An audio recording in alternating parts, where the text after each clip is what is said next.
Hey, welcome back. We have a knife here. Very excited to check this one out. So let's get into it.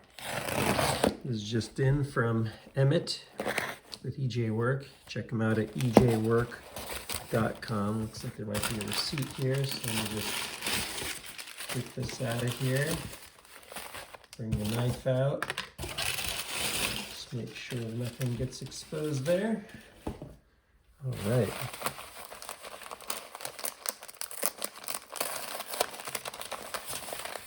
And yeah, this is always just an amazing story with Emmett being a 14-year-old bladesmith. It's pretty rare air.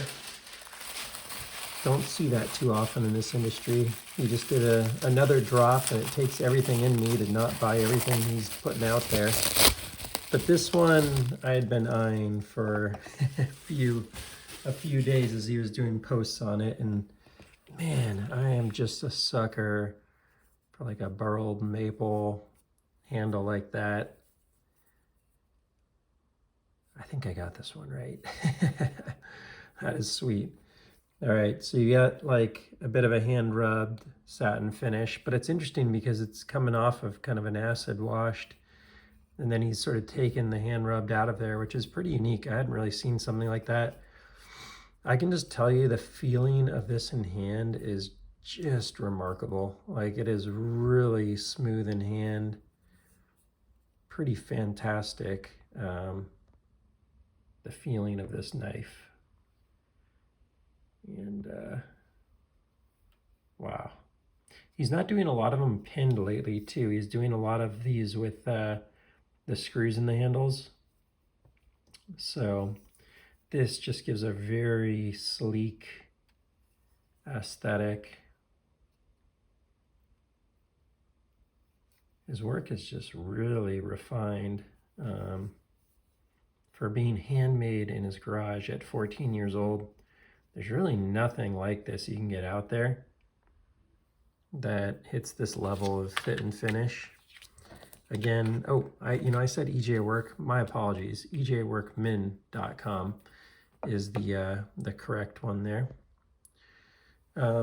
Let me pull out a few others that I have that are like this. So I have a nice wood-handled one here.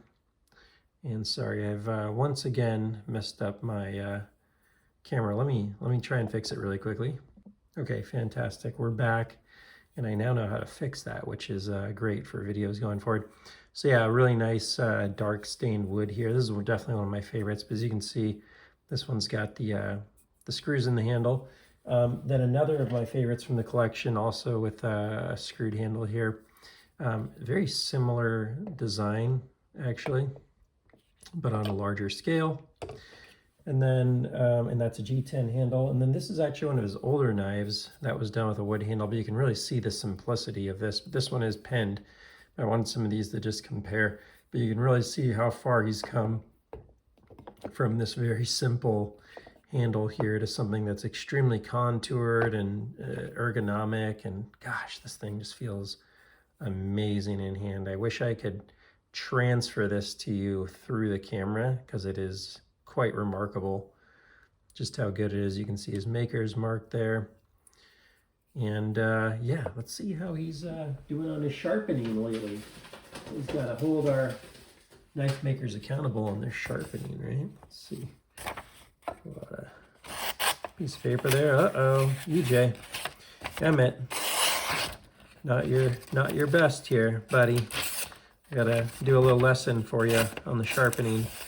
We can do better than that.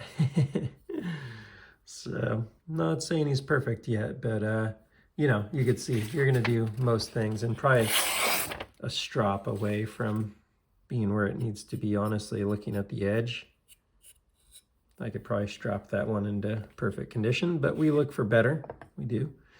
So yeah, very excited. Gosh, just the beauty of that handle, I'm telling you, really had me watching out for his drop. And luckily I saw it about 20 minutes after he dropped the knives. He announced it on Instagram, and I jumped on the website and was able to grab this one.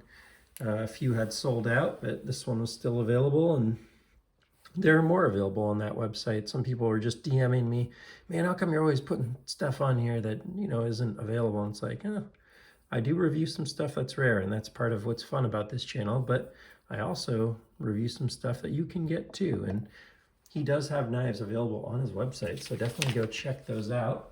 He'd be supporting a knife maker in the USA out of Minneapolis that's 14 years old, small business. What more could you want? So definitely encourage you to check out EJWork. And, you know, I'm not the biggest promoter of go buy something on this channel. I really think I look for good value and, you know, am pretty critical of things, as you could see, checking out the sharpening there. But this works just remarkable. And, you know, this one was a pretty penny. I think, let me see if I can find the receipt. I paid extra money because that wood handle, I think cost him quite a bit to get that wasn't too bad. $2.95. I thought it was $3.75, but $2.95 for a beauty like that. You compare that to like a Bark River or something. Now it's, I think it's 1084 blade steel, whereas, you know, Bark River, you're gonna probably get, oh, it's a Poplar, Burl, ClipPoint. I don't know if it says the blade steel here. You know, you're gonna get a higher end blade steel. He's gonna look into some of those other options, some additional Damascus steels and Magna Cut and stuff. I'm encouraging him to go that direction.